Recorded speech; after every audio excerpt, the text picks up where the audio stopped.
Thank you very much.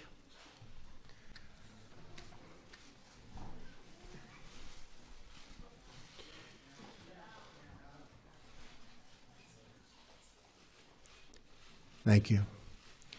Today I have the honor of welcoming my friend, Prime Minister Benjamin Netanyahu, to the White House. With this visit, the United States again reaffirms our unbreakable bond with our cherished ally, Israel. The partnership between our two countries, built on our shared values, has advanced the cause of human freedom, dignity, and peace. These are the building blocks of democracy. The State of Israel is a symbol to the world of resilience in the face of oppression.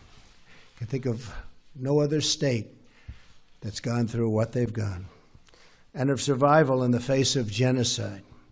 We will never forget what the Jewish people have endured.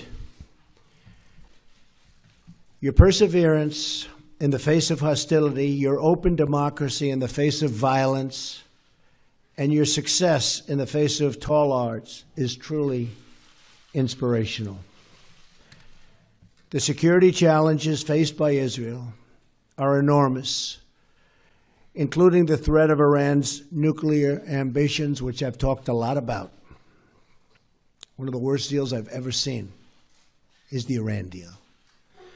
My administration has already imposed new sanctions on Iran, and I will do more to prevent Iran from ever developing, ever, a nuclear weapon.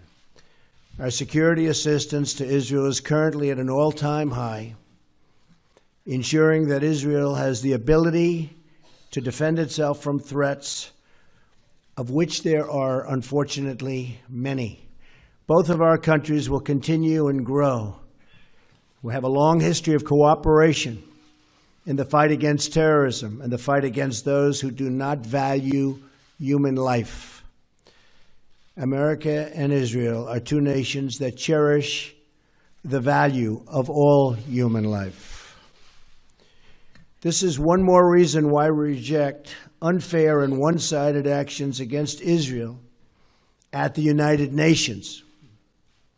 Just treated Israel, in my opinion, very, very unfairly. Or other international forums, as well as boycotts that target Israel. Our administration is committed to working with Israel and our common allies in the region towards greater security and stability. That includes working toward a peace agreement between Israel and the Palestinians. The United States will encourage a peace and really a great peace deal. We'll be working on it very, very diligently. Very important to me also, something we want to do. But it is the parties themselves who must directly negotiate such an agreement. We'll be beside them. We'll be working with them. As with any successful negotiation, both sides will have to make compromises. You know that, right? Both sides. I want the Israeli people to know that the United States stands with Israel in the struggle against terrorism. As you know, Mr. Prime Minister, our two nations will always condemn terrorist acts. Peace requires nations to uphold the dignity of human life and to be a voice for all of those who are endangered and forgotten. Those are the ideals to which we all and will always aspire and commit. This will be the first of many productive meetings. And I again, Mr. Prime Minister, thank you very much for being with us today. Mr. Prime Minister, thank you.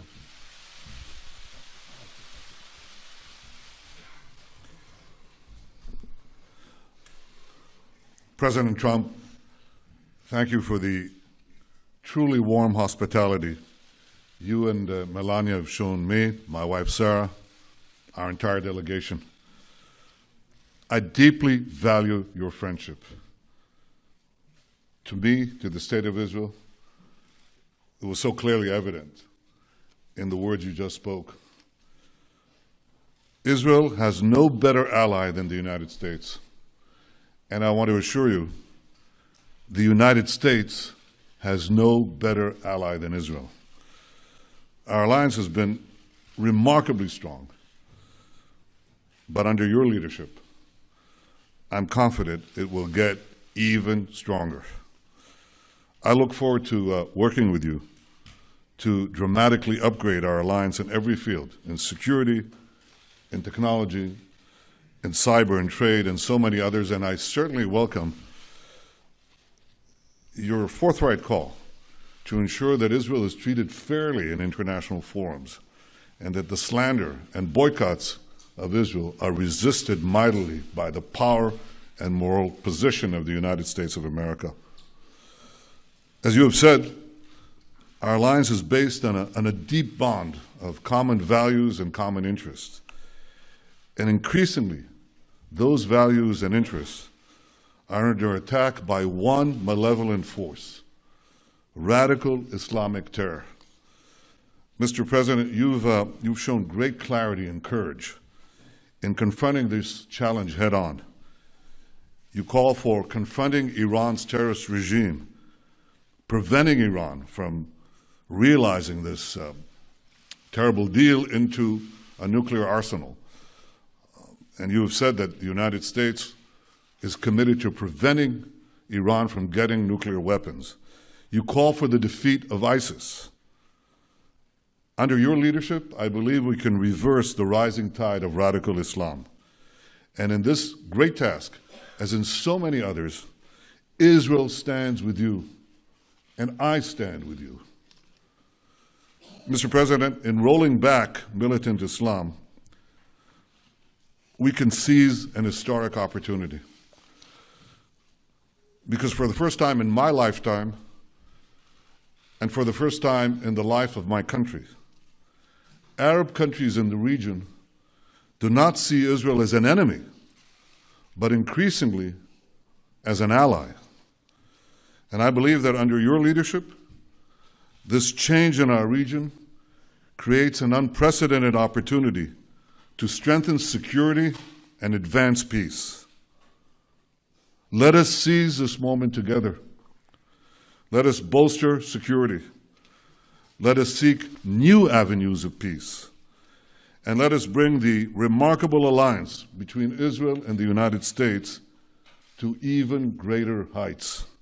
Thank you, Mr. President. Thank you. Again, thank you.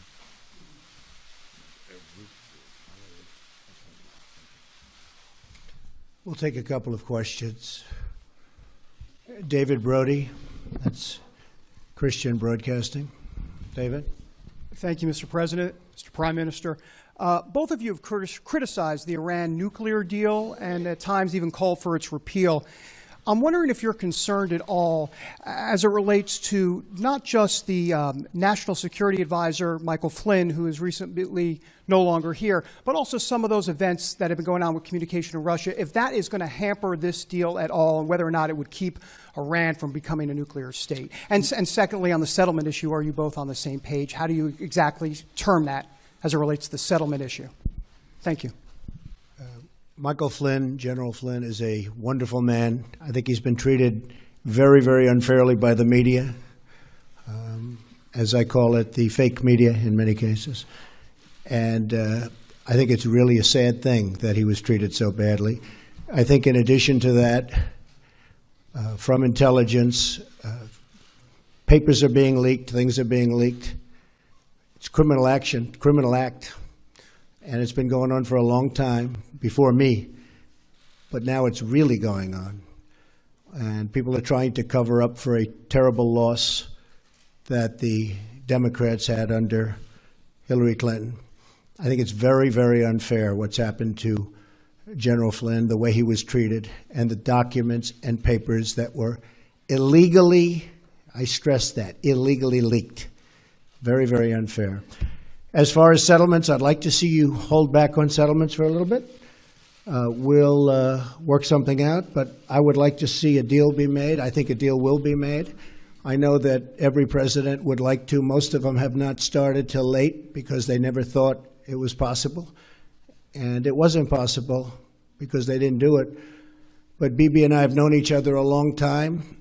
A smart man, great negotiator. And I think we're going to make a deal. It might be a bigger and better deal than people in this room even understand.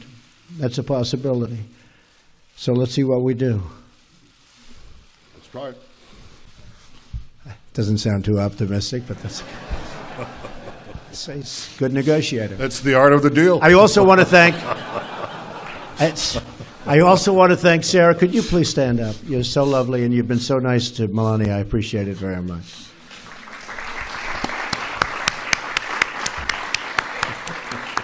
Thank you. Your turn. Was it Udi Segal? Yeah, please, go ahead. Thank you very much. Mr. President, in your vision for the new Middle East peace, are you ready to give up of the notion of two-state solution that was adopted by previous administration? And will you be willing to hear different ideas from the prime ministers, as some of his partners are asking him to do, for example, annexation of parts of the West Bank and unrestricted settlement constructions? And one more question, are you going to fulfill your promise to move the U.S. Embassy in Israel to Jerusalem, and if so, when? And Mr. Prime Minister, did you come here tonight to tell the President that you are backing off the two-state solution? Thank you. So I'm looking at two-state and one-state, and I like the one that both parties like. I'm very happy with the one that both parties like. I can live with either one. I thought for a while the two-state looked like it may be the easier of the two. But honestly, if Bibi and if the Palestinians, if Israel and the Palestinians are happy, I'm happy with the one they like the best. As far as the embassy moving to Jerusalem, I'd love to see that happen. We're looking at it very, very strongly. We're looking at it with great care, believe me. And we'll see what happens. Okay? Thank you. I read yesterday that an American official said that if you ask 5 people what 2 states would look like, you'd get 8 different answers. Well, Mr. President, if you asked 5 Israelis, you'd get 12 different answers. But rather than deal with labels, I want to deal with substance. It's something I've hoped to do for years in a world that's absolutely fixated on labels and not on substance. So here's the substance. There are 2 prerequisites for peace that I laid out several years ago, and they haven't changed. First, the Palestinians must recognize the Jewish state. They have to stop calling for Israel's destruction. They have to stop educating their people for Israel's destruction. Second, in any peace agreement, Israel must retain the overriding security control over the entire area west of the Jordan River, because if we don't, we know what will happen. Because otherwise, we'll get another radical Islamic terrorist state in the Palestinian areas, exploding the peace, exploding the Middle East. Now, unfortunately, the Palestinians vehemently reject both prerequisites for peace. First, they continue to call for Israel's destruction inside their schools, inside their mosques, inside the textbooks. You have to read it to believe it. They even deny, Mr. President, our historical connection to our homeland. And I suppose you have to ask yourself, why are Jews called Jews? Well, the Chinese are called Chinese because they come from China. The Japanese are called Japanese because they come from Japan. Well, Jews are called Jews because they come from Judea. This is our ancestral homeland. Jews are not foreign colonialists in Judea. So unfortunately, the Palestinians not only deny the past, they also poison the present. They name public squares in honor of mass murderers who murdered Israelis, and I have to say, who also murdered Americans. They pay monthly salaries to the families of murderers, like the family of the terrorist who killed Taylor Force, a wonderful young American, a West Point graduate, who was stabbed to death while visiting Israel. So this is the source of the conflict. The persistent Palestinian refusal to recognize a Jewish state in any boundary, this persistent rejectionism, that's the reason we don't have peace. Now that has to change. I want it to change. Not only have I not abandoned these two prerequisites of peace, they've become even more important because of the rising tide of fanaticism that has swept the Middle East and has also, unfortunately, infected Palestinian society. So I want this to change. I want those two prerequisites of peace, substance, not labels. I want them reinstated. But if anyone believes that I, as Prime Minister of Israel, responsible for the security of my country, would blindly walk into a Palestinian terrorist state that seeks the destruction of my country, they're gravely mistaken. The two prerequisites of peace, recognition of the Jewish state, and Israel's security needs west of the Jordan, they remain pertinent. We have to look for new ways, new ideas on how to reinstate them and how to move peace forward. And I believe that the great opportunity for peace comes from a regional approach, from involving our newfound Arab partners in the pursuit of a broader peace and peace with the Palestinians. And I greatly look forward to discussing this in detail with you, Mr. President, because I think that if we work together, we have a shot. And we have been discussing that, and it is something that is very different, hasn't been discussed before, and it's actually a much bigger deal, a much more important deal in a sense. It would take in many, many countries, and it would cover a very large territory. So I didn't know you were going to be mentioning that, but that's now that you did, I think it's a terrific thing. And I think we have some pretty good cooperation from people that in the past would never, ever have even thought about doing this. So we'll see how that works out. Okay. Katie from Town Hall. Where's Katie? Right there. Katie? Thank you, Mr. President. You said in your earlier remarks that both sides will have to make compromises when it comes to a peace deal. You mentioned a halt on settlements. Can you lay out a few more specific compromises that you have in mind, both for the Israelis and for the Palestinians? And Mr. Prime Minister, what expectations do you have from the new administration about how to either amend the Iran nuclear agreement or how to dismantle it altogether, and how to overall work with the new administration to combat Iran's increased aggression, not only in the last couple of months, but the past couple of years as well? It's actually an interesting question. I think that the Israelis are going to have to show some flexibility, which is hard. It's hard to do. They're going to have to show the fact that they really want to make a deal. I think our new concept that we've been discussing actually for a while is something that allows them to show more flexibility than they have in the past, because you have a lot bigger canvas to play with. And I think they'll do that. I think they very much would like to make a deal, or I wouldn't be happy and I wouldn't be here and I wouldn't be as optimistic as I am. I really think I can tell you from the standpoint of Bibi and from the standpoint of Israel, I really believe they want to make a deal and they'd like to see the big deal. I think the Palestinians have to get rid of some of that hate that they're taught from a very young age. They're taught tremendous hate. I've seen what they're taught. And you can talk about flexibility there too, but it starts at a very young age, and it starts in the schoolroom. And they have to acknowledge Israel. They're going to have to do that. There's no way a deal can be made if they're not ready to acknowledge a very, very great and important country. And I think they're going to be willing to do that also. But now I also believe we're going to have, Katie, other players at a very high level, and I think it might make it easier on both the Palestinians and Israel to get something done. Okay? Thank you. Very interesting question. Thank you. You asked about Iran. One thing is preventing Iran from getting nuclear weapons, something that President Trump and I think, are deeply committed to do, and we are obviously going to discuss that. I think beyond that, President Trump has led a very important effort in the past few weeks just coming into the presidency. He pointed out there are violations, Iranian violations on ballistic missile tests. By the way, these ballistic missiles are inscribed in Hebrew. Israel must be destroyed. The Iranian Foreign Minister Zarif said, well, our ballistic missiles are not intended against any country. No.